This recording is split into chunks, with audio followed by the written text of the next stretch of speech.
It is 4:06. Good afternoon to you.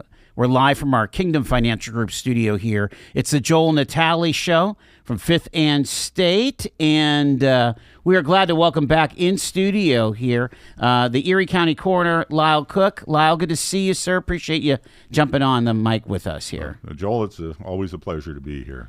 So, good to see Shani. Yeah, absolutely. In a nutshell, people still die every day in Erie, Pennsylvania, right? But the question is if it's a natural death or an unnatural death, right? Right. That's why I exist. For the unnatural deaths. Exactly. Do they still do inquests? Well, not technically. They do in Pittsburgh. Do they? They did. What is an inquest? It's a judge in Pennsylvania. A coroner is considered a magistrate because we can. It's a jury trial. And the coroner sits as judge. The problem is that when you're all done, you get 12 jurors out of the jury pool.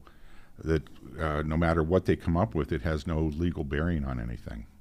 So, why would they call for an inquest? Well, historically, that was the way they had to handle it because they didn't have the knowledge. Gotcha. Of postmortem changes and that sort of thing. And they hadn't quite dwelt with the coroner working with law enforcement. Mm-hmm. So I think Merle Wood, in the 40 years he was coroner, had 2 inquests. Oh, really? Wow. And there were other reasons for that, but right. Our investigations are actually considered inquests. Okay. But we don't have to call a judge or a jury. And the technology, I would imagine, is such now. Oh, yes. That you're able to make determinations quite quickly. Right. Because my job is to determine cause and manner of unnatural and unattended deaths. And everything we do, we have to do within a medical or scientific certainty. So that's why we have the good fortune of having a forensic pathologist here to pick up where we leave off. Mm-hmm.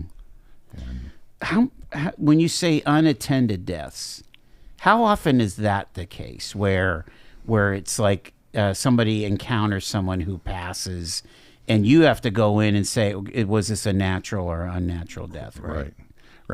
It's when you stop and see your aunt and she's lying dead in bed. Yeah. So it's kind of a misnomer. But is it half of your business? Oh, you think? No, not quite. Oh, okay. of them have comorbidities. They have other conditions, medical conditions that readily explain why the person died in their sleep usually. So we just go in to make sure that there's no evidence of anyone else being involved in the death. Okay. So just walk me through that. If let's say you encountered someone, you encounter your aunt, and she's obviously not breathing and she's gone. They usually would call an ambulance, call a funeral home, and who calls you, I guess? Well, the average person will just call 911 because they don't know what else to do. Right. So they go out, and then at that point, they're the ones that will call us because they determine very easily. Anyone can pronounce death. You don't have to be any... I have a grandson that can do that. Oh, okay. Because all you have to do is have the intellectual capability to determine that life has passed. I mean, that sounds really silly, but it doesn't. That's all it takes to determine that somebody is dead. The EMS usually will call us, or sometimes the police, and we'll go out and just make sure that there are no signs of trauma. We look for drugs and alcohol and that kind of thing, and it's really pretty simple, but it's common sense. When you say that you look for drugs and alcohol, like again, somebody that's unattended, what are the telltale signs of that? Well, of course, we look to see how long they've been dead. Deceased, based on the postmortem changes. That would be rigor, temperature of the body, and the stiffening and lividity, and that tells us whether the body's been moved after death. That's where the blood settles to the lower portions of the body, and that tells us what position they were in when they died. And a lot of times, if someone's lying prone or on their chest, Yeah. the paramedics will go in and they roll them over to assess them, but they will tell us that they did that. Right. So So, you have to rule that one out. But if Right. they've been moved from a room or something, then that becomes suspicious. an issue. Yes, and So right away, there's a possibility that you're jumping into a criminal investigation. absolutely, and that's essentially we have to either prove or disprove that there's adequate evidence that it's a criminal case. So, Wow. and that includes the drugs, and we look in the garbage cans. That'll tell a whole story. And, Yeah. and we look around. We check to see how much mail is in the box, things like that, because that gives Okay. us an idea how long. It doesn't necessarily mean that's when they died, but it means that they haven't been out there getting their mail. And historically, the postal people would notice that the mail's not coming in and would probably call the police to go over and do a welfare check because something's wrong here. And so there's just all kinds of real simple things that we start off with, but we never know when we arrive exactly what we're going to do. We have to start with a blank slate. And How many cases, like in a year, do you have to at least investigate? well, last year my deputies, and I'm down to 2 deputies, You are. I was going to say, is it growing or shrinking? and one now? part-time that is off right now. The 3 of us went out on 680 Oh my goodness. death scenes. Prior to that, the year before was 733. So the numbers again have gone down. So actual, That's where we show up, and that Yeah. includes car accidents, suicides, that kind of thing. do you think that has something to do with our population loss in Erie County? It could. Yeah. It really could. I mean, there's no way for us to Right. scientifically determine that, but It makes you wonder if we're getting a little younger. I wouldn't think so. I don't feel any younger. That's for sure. I'm just saying, the population, could be getting younger even as we're shrinking a little bit. I mean, And I don't know. Years Or ago, people are living longer. when Hammermill closed up, Yeah. we started watching very closely because we thought there was going to be an uptick in suicides because these people had worked there not only their whole lives but for generations. Their father and grandfather worked there, Right. and suddenly it's gone. And surprisingly, it went the other way. And I have no explanation for that, Right. but we did look at that very closely. You mentioned suicide. We might as well get that number because, again, there's a lot of talk about mental illness and and depression and things. Is it? Well, last year I'm glad to say that we had 34 suicides in Erie County, down from 51 the previous year. Wow. That's significant. That's a 40% drop. That is definitely significant. And That's something. again, I have no explanation. About 30% of our suicides leave a note. So Do they? Are they self-inflicted gunshots? Are they hangings? Of course, gunshot is the most common. Yeah. Hanging comes in second, Does it? Yeah. and then we have drugs. I was going to say, how do you make the determination of what is a suicide overdose and a regular overdose? I Well, guess? if we don't find evidence that someone intended to end their own life, we take the high road and rule it an accident. Okay. Yeah. And we don't get many drug suicides. Right. Very few. The whole sleeping pills thing. Right. Yeah. Yeah. Those are pretty much gone. And I think the medical community has done very well at limiting how much of that goes out. Okay. We don't see OxyContin anymore. We don't see any of those high-powered drugs from before. And if you go to an emergency room, they'll give you 2 You're right. or 3 and tell you Instead to go of talk to giving your you own the doctor. hydrocodone. So it I think you were telling me about Narcan, and it doesn't work on the fentanyl, right? that's correct. Yeah. Because fentanyl is a synthetic. Right. Narcan only works with naturally occurring opiates, of which is heroin, cocaine, codeine, and you smoke. Like crack or No. It's, they did in China. I just went blank there. Yeah. But those are the only things that the Narcan works on, and it's incredible when it works to see it because it happens right now.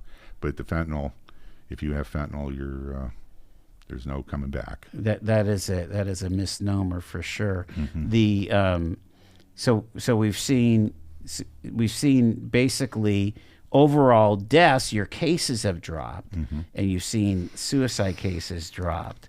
And I want to take a break before we get into the deep numbers here, but you don't. There's like no. When we were seeing it increase, we saw definite signs of like, there's obviously we had a fentanyl problem. We obviously had a meth problem. We obviously had, a gun. We had gun violence problem there. What, in the middle teens or something like that? Yeah, no, we saw some gun business last year, but it's dropped off considerably. Wow. Again, I have very little. A lot of the gun involved incidents don't end in death, so consequently, we don't get involved. You're not involved in that. Yeah. Okay. Yeah. I mean, might have a kid maimed for the rest of their lives, but but they don't wouldn't affect the coroner there. We've got Lyell Cook with us here. Let's take a quick break, and we'll get to some of these numbers here. And it's just fascinating that we could be getting on the other side of kind of a stretch there where it was pretty violent, and we'll talk about how COVID has impacted these trends. Back in a bit.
Coroner Lyell Cook is with us here on the Joel Natale Show. We're going through 2024, and again, let's not bury the lead any longer, Lyell. You're saying that overall, especially because we really are concerned about drug deaths here in Erie, Right. And drug deaths are down. Yeah, way down. Way Wow. down. I am so glad to say that. I don't get to say happy things very often. No, you don't. But right now it was significant, a significant drop. Okay, what is the number one killer though when it comes to drugs and alcohol?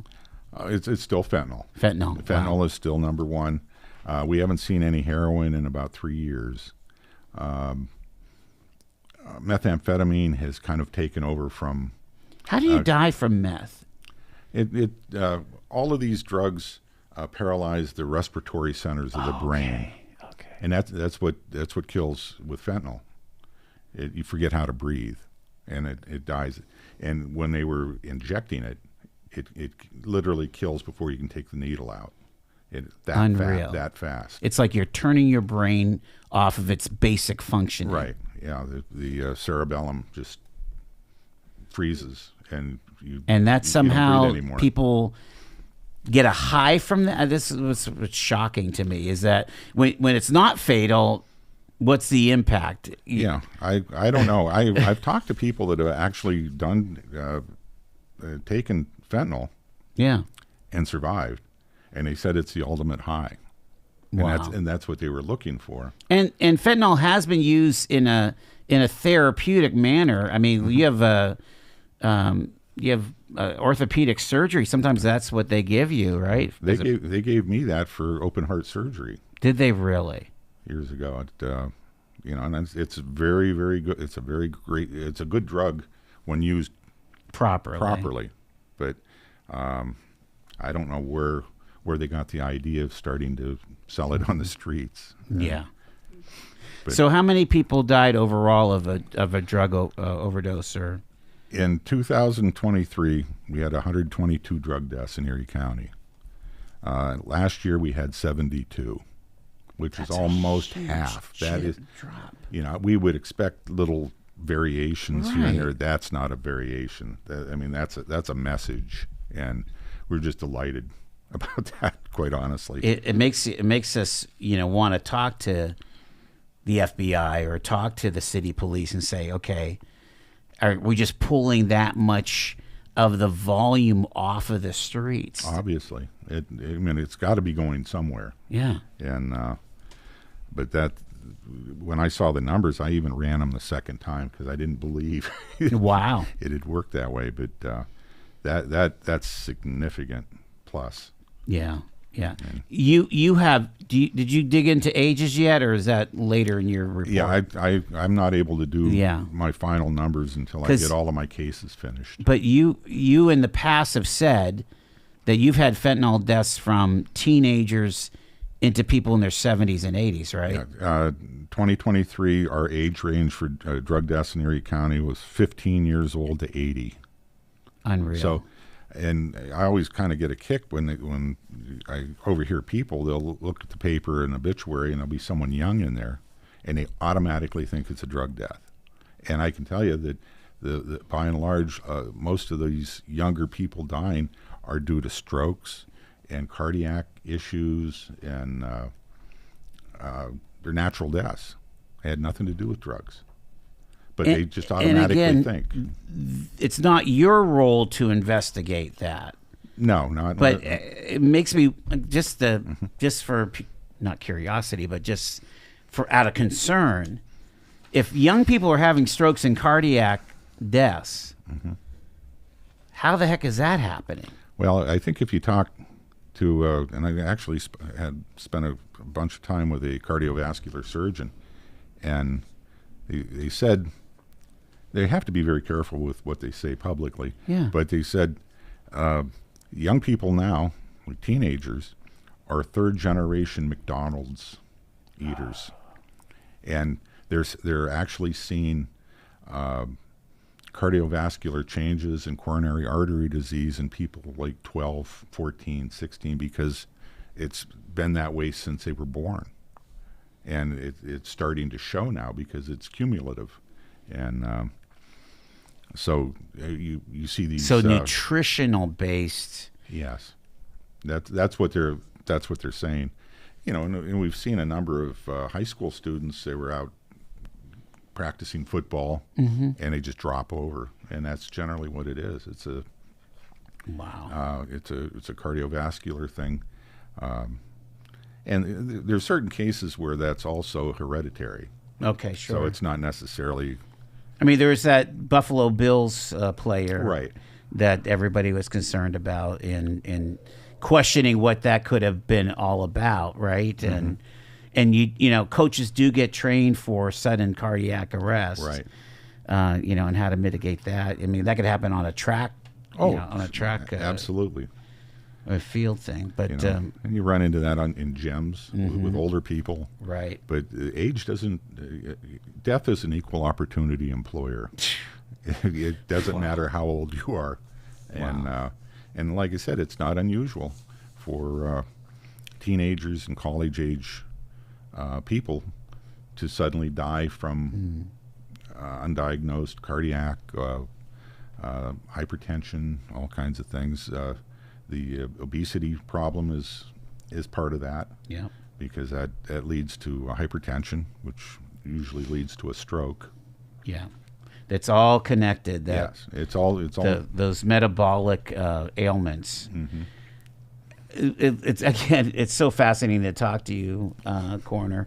It leads me to question, when you encounter, let's say, a car accident or something like that, and it makes me wonder how many car accidents are based from some kind of a stroke event or a heart attack or thing, where you're going in investigating a car accident, you've got a dead driver. Right. Like, how do you figure that one out? Well, state law requires anybody for us to do toxicology on the operator. Okay.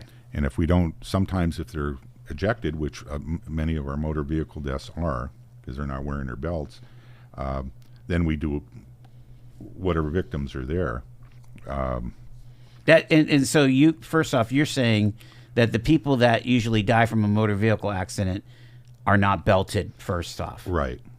That the ejection is a really big issue in motor vehicle accidents, especially when the weather's good, because you're driving with the windows down, and especially in rollovers where someone is partially ejected and the car rolls over them. I mean, it's very, but we test everybody. Yeah. And we can tell right away whether or not. And in the absence of drugs and alcohol, now we have to. We generally go back to the family doctor. Okay. So, well, they were hypertensive. They were this. They were that. There's no hormone that you can test that No. would shoot out from a stroke or an MI. Or If they're something. still alive, there's testing. Okay. The minute you die, that goes away. So we have to just go with our gut feelings and the evidence that we're able to turn out. Wow. And do sometimes, when you have that kind of case, is it sometimes undetermined? Yes. Yeah, we had actually 9 undetermined deaths last year, and those are, again, cases that despite everything that we do, we can't rule by a medical or scientific certainty. And some of them are even autopsies, and we do it all. And it was just not enough of any one thing to be able to say that this is why the death occurred. We run into that with infants. Okay. That crib death, SIDS. Yeah. But because what that is, that's called a diagnosis of exclusion. Right. We autopsy the child, do the toxicology, and in the absence of everything, then it becomes SIDS. Okay. Coroner Lyell Cook is with us, back after the news.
It's Talk Erie and the Joel Natale Show on a Wednesday. We're doing our health focus today with the county coroner. Lyell Cook is with us here.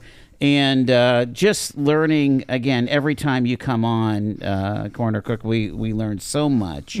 And it, and again, in your defense, there's all these crazy TV shows on, CSI or whatever, that mess you up probably quite a bit. Because everybody thinks they're forensic examiners. Actually, I hear about that from courts. Oh, yeah? Because the juries come in and they think that they know all this. What about DNA? What about this? What about that? I don't necessarily deal with that. Occasionally, we'll get families that will demand, they want an autopsy and they want DNA and they want this and they want that. Well, if our autopsies are not by demand or request. They're only done for the purposes of prosecution. And are you the sole determiner of that? Okay. 100%. So the prosecutor can't even say we need an autopsy. No. Okay. Now if they have a reason and they want to talk to me, that's fine. But I'm the only one that can do that. The DA can't order it. Prosecutors can't. Nobody. On a gunshot homicide, is that pretty typical that you would try to find entry and exit wounds and so on? Absolutely. We have to autopsy every homicide. Okay. Because you can't take it to court without it. And one of the things we do is, of course, we try to recover the bullet or the bullet fragments, and then it'll be up to the pathologist to determine angles and what organs were hit, right. That sort of thing. So it ends up being gunshot wound to the chest, without going into details that it pierced both lungs and the heart and the vena cava and all these other things. But you can only take it into court with a full autopsy to prove, which has happened many years in the past, where there's been a car accident. Clearly, the person died of the injuries, and they said, well, he had a heart attack before the. Right. Yeah. So the only way you can prove that didn't happen was by autopsy. So for when I first got into this, we were required to autopsy motor vehicle deaths, and finally they got away from that. Okay. Because it's really kind of silly when you think about it. But if it's something that we think needs it, we do it. There is absolutely no question about it. It's so interesting to me when you have a situation where maybe somebody succumbs in a fire. Oftentimes, though, you might have to investigate further of that body to see whether there was foul play, right? I mean, I'm thinking about the bomber in Vegas over the weekend with the Cybertruck. He self-inflicted gunshot wound, but then the whole truck exploded, right? I guess. I that's the story, and but that wasn't originally what we didn't know that until later on when the investigation had found that out, right? And we test every fire death with toxicology because, believe it or not, as badly as a body can be burned, generally the internal organs are still okay, and so we draw blood and we submit it. We're looking for drugs and alcohol naturally. But what we're really looking for is carboxyhemoglobin, which is the drug from inhaling carbon monoxide. And 40%, 30 to 40% is lethal. Okay. So if there's no no carboxyhemoglobin in the blood that we take, we know that the person was dead before the fire started. Now that goes into homicide. Wow. So it's a matter of just going from point A to B to C. Yeah. Did we have a lot of people who succumbed by fire or smoke inhalation? No, not really. Let's see. I guess, why don't you run down some of the accidental deaths that you're showing there? Because we did talk about the drug deaths already. Yeah, the accidentals, of course, we have blunt force, which is generally due to a fall. Okay. Down the steps, more often than not. We had 4 drownings. We actually had 25 accidental gunshot wounds. Okay. And What are you calling an accident? I mean, it's like generally, the rifle goes off or yeah, something? it's generally hunters or Yeah. someone playing with a handgun. It's all over the place. Wow. And keep in mind that some of these cases are not technically Erie County. Okay. They're flown in here, but coroner's jurisdiction is based on the county of death without regard for where the injury occurred. That makes a lot of sense. So consequently, yeah. the helicopters just flying these people in hourly. Because we have the big trauma. The trauma center. Yeah. So if they die in Erie County, it's an Erie County case. Mm-hmm. Just the same way that for children, if they survive whatever the issue is, they're generally sent to Children's Hospital in Pittsburgh. Sure. And if they die down there, now it's an Allegheny County case. We're out. We're completely out of it, and that works out very well. We had 6 pedestrians. We had 3 train deaths. Yeah. Which are always very unfortunate. Absolutely. Especially one in particular. The motor vehicle deaths, we went up 1 on motorcycles from 12 to 13. Still 25% were without helmets. Oh, is that right? Right, because they're still not required. Yeah. And 4 had alcohol on board, 4 had drugs on board. Motor vehicle deaths, we went from 18 to 23. We went up 5. No, that's quite a bit, actually. when you It think is, about it. but it's It's probably within a realm. within a realm, I think. Is there, again, I don't know how much of a studier of history you are, but it seems like when I read the old newspapers, people died from car accidents all the time. Oh, absolutely. I mean, because those things were just like big beasts. Tanks. Yes. Well, I've said a number of times that the coroners and the whole idea of these statistics is that eventually they end up in places that they use our numbers to make changes to things. One of them is the glass, automotive glass. Okay, yeah. One of them is, it used to be, and I had an old Packard hearse, actually, but the steering wheel was a pipe that went down to the tie rods. So when you got, and there was no seat belts or anything, so if you hit anything head on, you ended up with a lacerated aorta because Oh my gosh. and now they have the breakaway steering wheels, they have airbags, all these things. One of the big things is magnetic catches on refrigerators and freezers. Just to keep the door closed. Early on in my career, man, longer than I want to talk, it seemed like every year we would have at least one case where Grandma would go down to the basement to the chest freezer to get the turkey out for Thanksgiving, and she'd have to reach way down to get it, and she'd fall in, and the thing would close, and there's no way out because it was a mechanical clutch. Yeah. And 3 children in Detroit many years ago were playing. And there was an old refrigerator. Okay. And they got inside. They were playing hide and go seek and couldn't get out, and it killed all of them. Oh, so based on that, surprisingly, the Congress passed a law that you're not allowed to have those, and you can't sell anything in the United States that doesn't have magnetic catches on both freezers, walk-in freezers like at churches, right? And stores, and also the refrigerators at home. My goodness. And but over the years, and of course. What about tip overs? That was always a concern. Oh yeah. Of like chests of drawers or any kind of shelving. Have you run into that in recent years? Just a couple times. Yeah. Very, very little. Most people are well enough schooled that they'll put in an eye bolt, or right into the wall or into the stud to hold it. And back years ago when I was in the lumber business, I remember people buying these big cabinets, and they would come in and we would cut wedges, and they'd put it under this to kind of mechanically tip it back against the wall. Oh, interesting. Because they never thought of putting an eye bolt in a chain or anything. So over the years, people have gotten a lot smarter because of how their neighbors died. Wow. And that's why I'm here.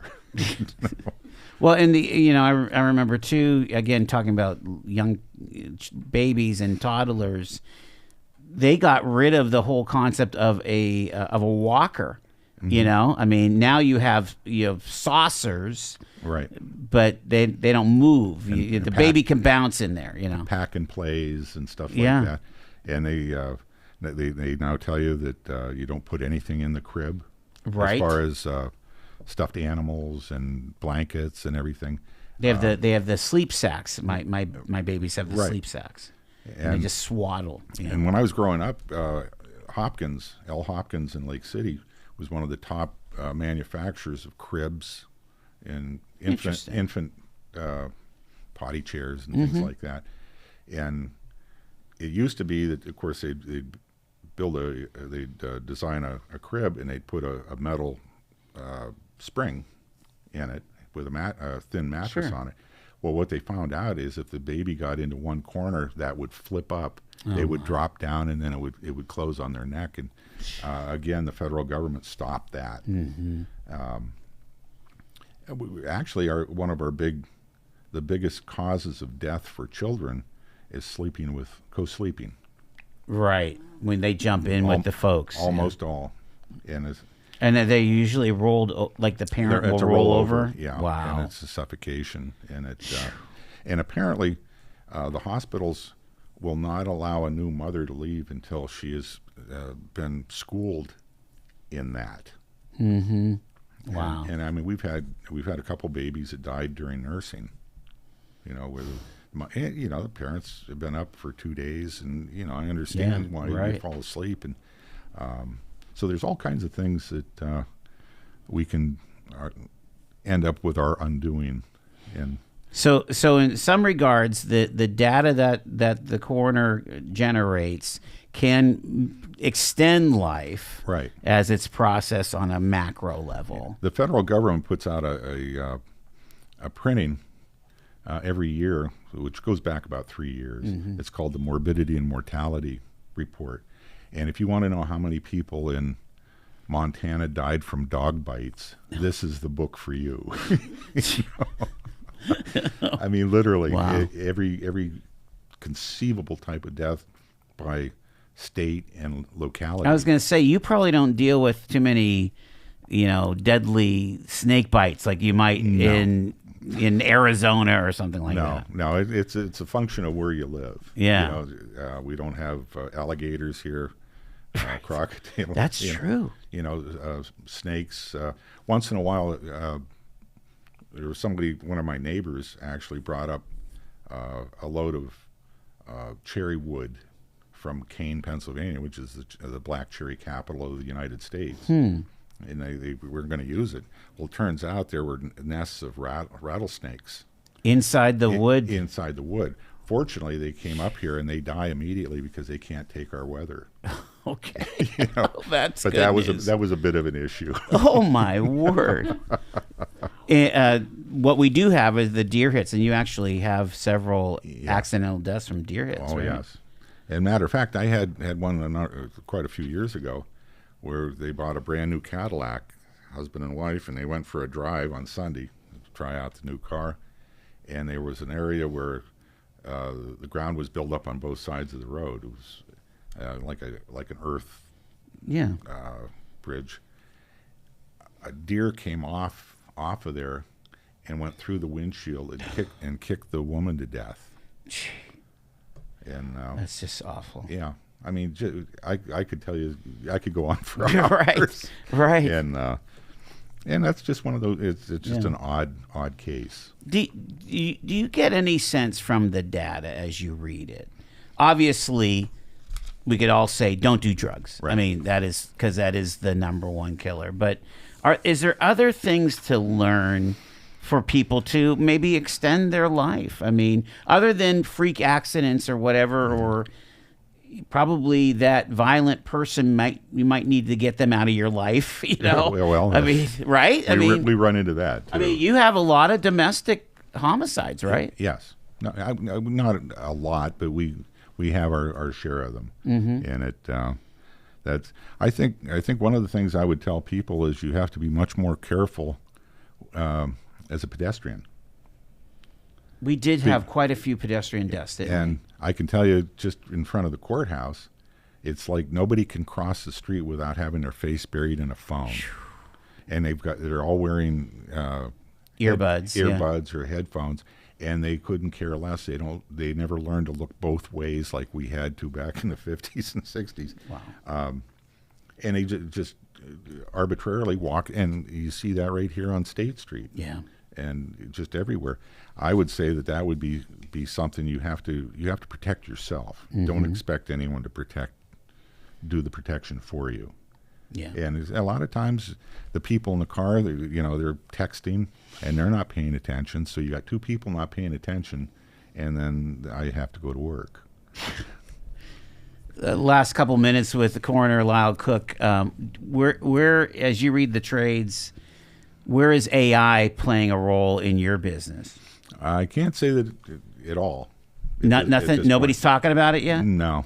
Of course, we don't talk very much between right. But as of right now, I'm surprised that there wasn't, like, when you go to the Pennsylvania meeting or whatever, that they're not having a seminar about this Well, stuff. they probably will, coming this year. That's probably true, yeah. But no, we really haven't heard anything. It's we're still.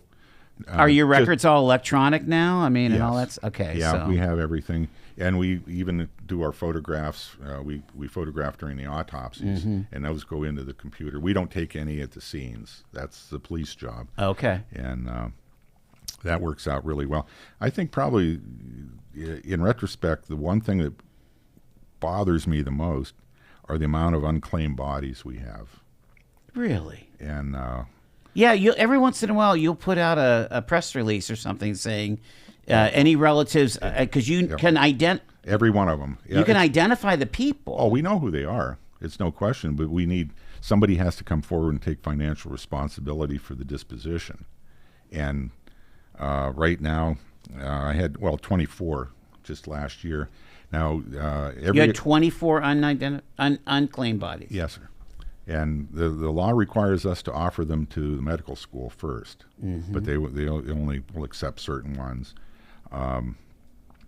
If they're veterans, the honorably discharged veterans, they're sent to the National Cemetery of the Alleghenies down in Bridgeville.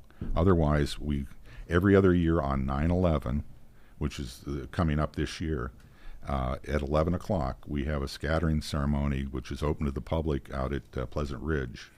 Is that the old Paupers Cemetery? Yes, sir. Okay. And we have three clergy.